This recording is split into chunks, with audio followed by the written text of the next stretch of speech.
बाहेर प्रचलित असणाऱ्या थंड पदार्थांमध्ये मिल्क शेक्सचा देखील समावेश होतो.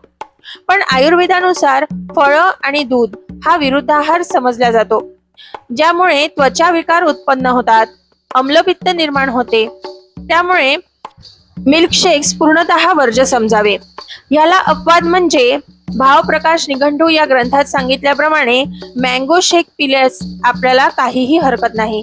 या काळामध्ये आपण पिकलेल्या आंब्याचा दुधासोबत संयोग करून त्याचे प्राशन करू शकतो.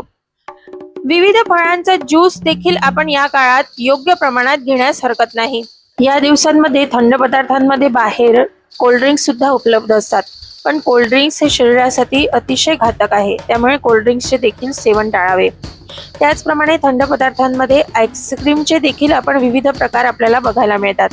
आईस्क्रीम जर आपण घरी बनवले तर ते आपल्या शरीरासाठी जास्त चांगले आहे, कारण बाहेरच्या आईस्क्रीम्समध्ये दूधही नसते. कधी कधी त्यामध्ये पाम ऑइलचा समावेश केलेला असतो, ज्यामुळे शरीरामध्ये कफदोष उत्पन्न होऊन अनेक विकार उद्भवतात.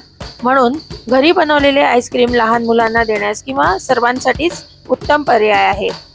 अशा प्रकारे जर आपण आहाराचे व्यवस्थित नियोजन केले आणि आहार घेतला तर निश्चितपणे शरीरासाठी कठीण समजण्यात येणारा हा ग्रीष्म ऋतू देखील आपल्याला सुखावह होणार आहे.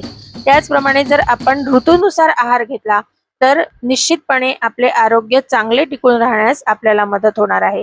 म्हणून ऋतूनुसार आहार घ्या, आयुर्वेदाला आपलेसे करा आणि निरोगी राहा. धन्यवाद.